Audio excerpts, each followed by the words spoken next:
this out. They got a sake sampling machine. The more you buy, the cheaper it is. Otherwise, if you just go 3 at a time, 500 yen, which is really cheap.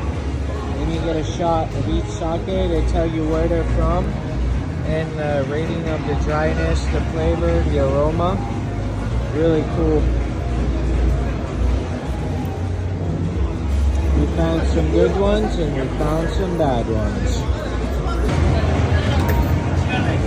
Oh shit, what do you say, this one?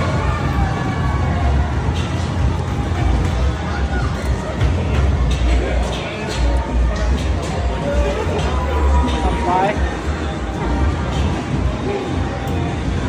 Come by.